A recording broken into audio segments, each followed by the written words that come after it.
with another one of our Let's Connect Facebook panels this Tuesday morning.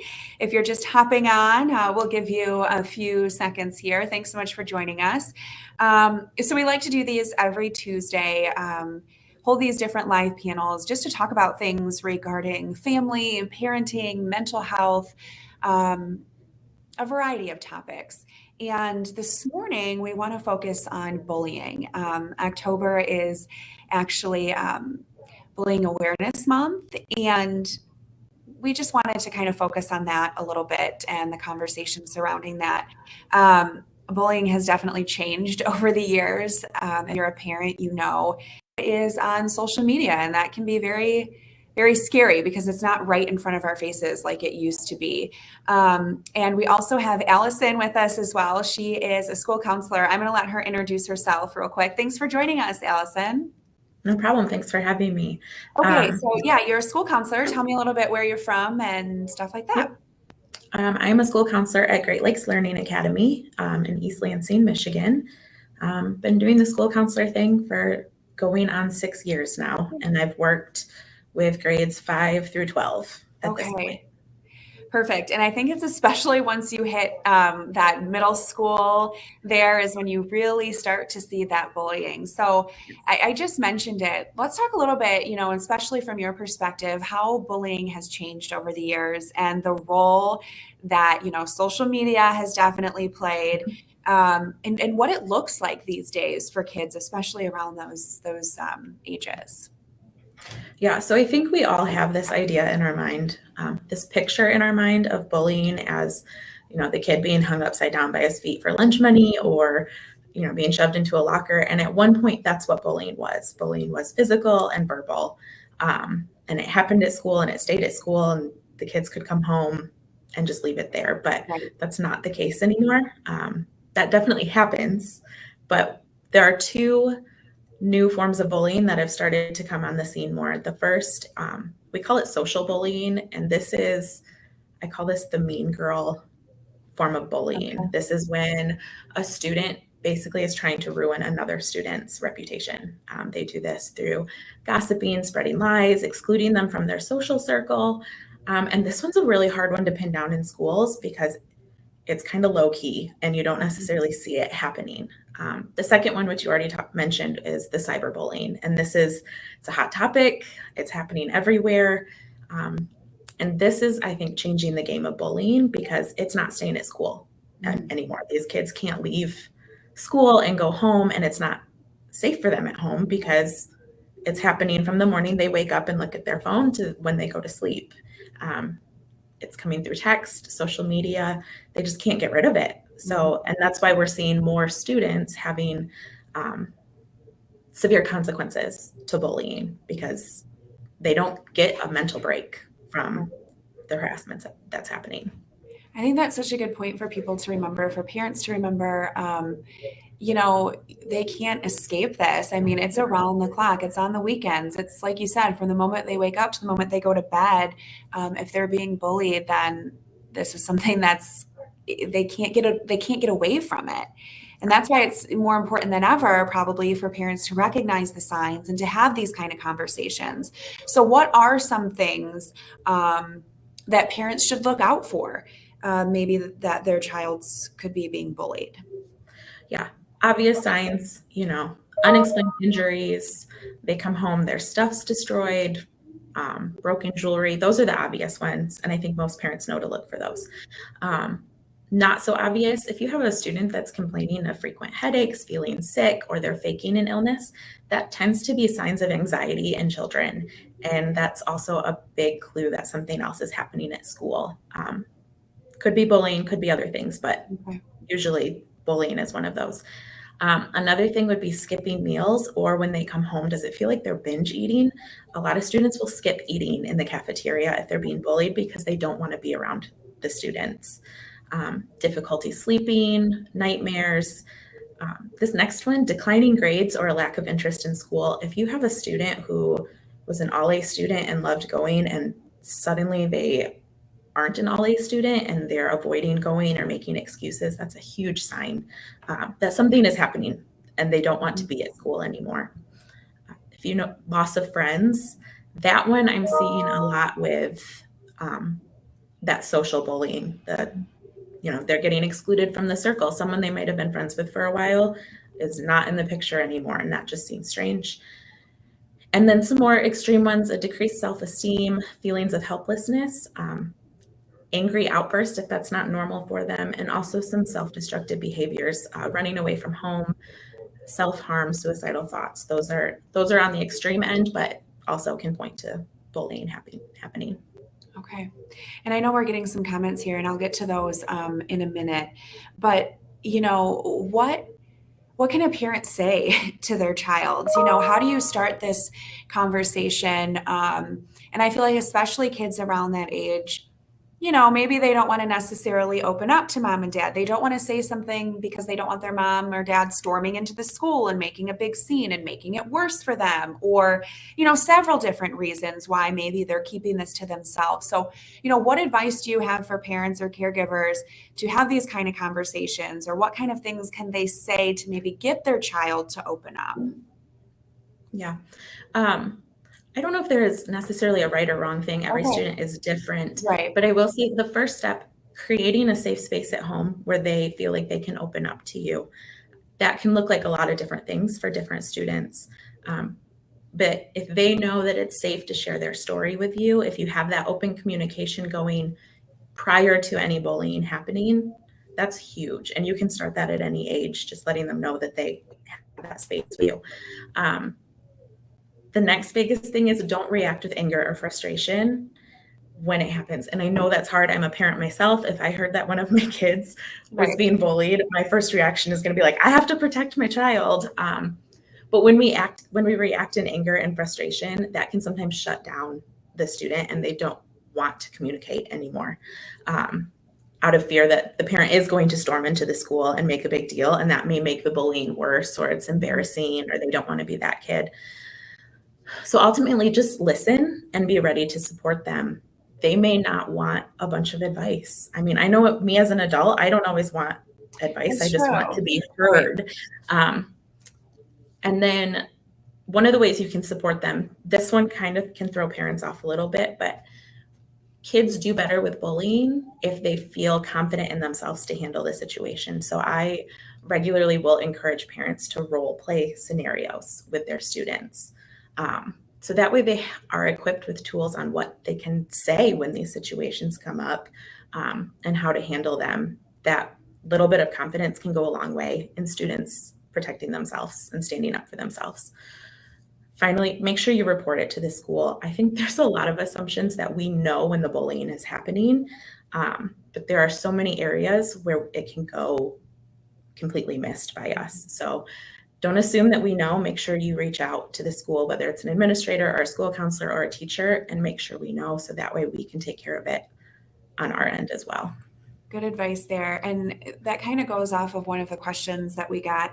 Barb said that her grandson ended up getting pulled from a school, and that they reported it to the principal, but the principal didn't do anything.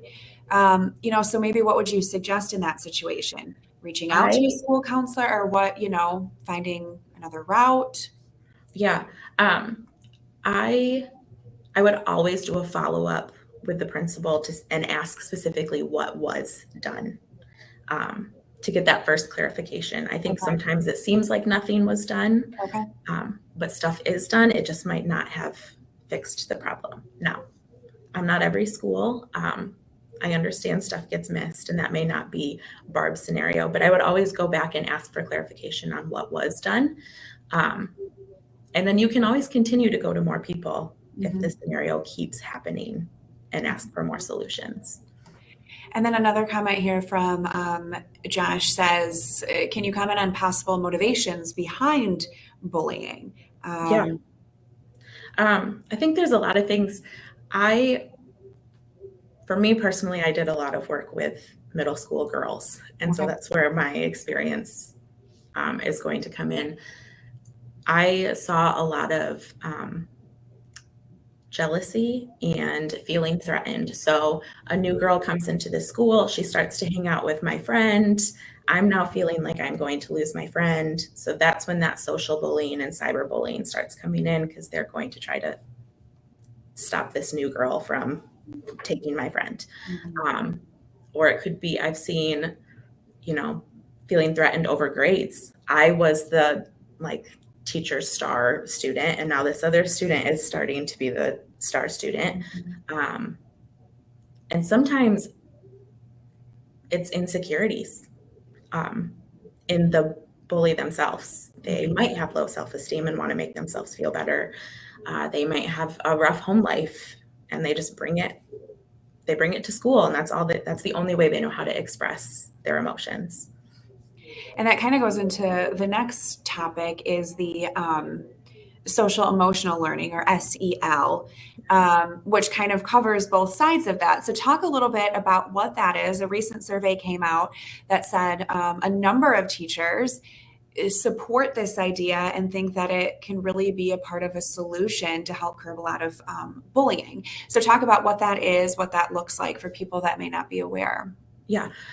So social emotional learning, it's an education practice where starting to integrate school curriculum. So in some cases, it may be a separate a separate group that gets done, but in a lot of cases, I know at Great Lakes, we are putting it into the classroom. So they're learning some of these skills while they're also learning English or science. And it really focuses on 5 core things: self-awareness, self-management, responsible decision-making, social awareness, and relationship skills. The goal is ultimately to help our students learn how to understand and deal with their emotions when they come up. So if we're teaching kids who are bullying social emotional learning, we're helping them sort through those emotions that they're dealing with. Oh, hey, you're feeling jealous because this person's hanging out with your friend. We're going to teach you some skills on how to sort through that and handle it how you should handle it. The opposite end, hey, you're being bullied. Let's work on some skills that are going to help you deal with some of the low self-esteem you might be feeling, or not wanting to go to school. How do we work through that? And these are all skills, honestly, we all need, even as adults. It's stuff that just helps us kind of function as human beings. Yeah. So have you guys started to use that then at Great Lakes? Yeah. It's kind of into the curriculum. So, okay. A question for an English class that they have to write about might be on the topic of social emotional learning. So they're still practicing writing, but the topic being written about might be on a social emotional skill. Okay. Yeah, it's more of those real world life skills, Yes. right? Yes. That you can take with you. Definitely. I love that idea. That's really great. So let's talk a little bit going off from that, how you can, or how kids can help lift each other up, what they can do to support one another, especially right now, and especially when it comes to the social bullying and the cyberbullying, different ways that you can kind of have those tools. Yeah. The one thing I like to say to parents and students all across the board, I think a simple acknowledgement that you see another student is significant. A lot of our kids, especially when they're back and forth between being in a virtual setting or in the classroom, it's easy to get missed. And when you don't feel like anyone's noticing you at school, that can just create a whole string of effects. Right. So just acknowledging that you're seeing other students, that can be saying hi in the classroom to the person who sits next to you. It can be a smile in the hallway. It doesn't have to be huge. It doesn't have to make you go completely out of your comfort zone. If you see someone sitting alone in the cafeteria, go sit with them. If you see someone sitting alone in a classroom, go and talk to them for a little bit. And then another thing I always say, if you see someone being bullied, if you see it physically, or if you know it's happening on social media, get help for that student. Maybe you're not comfortable intervening. And I don't always encourage students to jump right into the middle of it, because that can create other problems. But be the person to go and get an adult in the situation to help them, or alert a parent or a staff member that, hey, I saw this going down on Facebook the other night or on Instagram, and it made me a little concerned.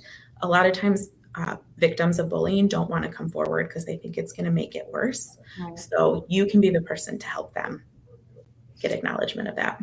Okay. And Cheryl here asked a question. She said, as school staff, what can we do to help the children without centering out anyone and drawing more attention to the situation? Yeah, I think if you're watching something going on, I personally would create a scenario where I could bring the kid aside at some point. Obviously, if someone's being physically hurt in that moment, we stop it. But if you're kind of watching something happening and you want clarification on what's happening, there's always a time where you can bring them aside, whether it's between classes or at a break, and kind of get a feel for what's going on. I also think that social emotional piece in a preventative way is huge, because that's not centering anyone out, but it is also bringing attention to what's happening across the whole school. Yeah. You're getting everyone. So everyone's kind of in on that same page of that. Is there anything else that you want to add just as we wrap up here? Any final advice maybe for parents or students or? Yeah, nothing specific, but just, I think a lot of times kids feel alone, parents feel alone. They feel, not that they're the only ones dealing with it, but that they are lost. They don't know how to handle it. Always reach out to a staff member, someone that you trust in the school. That's part of why we're here, is to help parents and help kids work through this stuff. So don't feel like you're alone. You have to handle it on your own, because you don't. All right. Well, I appreciate your time to talk about this. Some really good advice there that hopefully families can kind of take and start the conversation if they need to, or just remember if something were to come up in the future. So thank you so much for your time. I appreciated everyone that hopped on and asked questions and participated. That's great. So if you have any ideas for future topics maybe that you want to address, feel free to shoot me an email. It's right at the bottom there, or send me a message on Instagram or Facebook. So thank you so much again, Allison, and hope everyone has a good day. We'll see you later.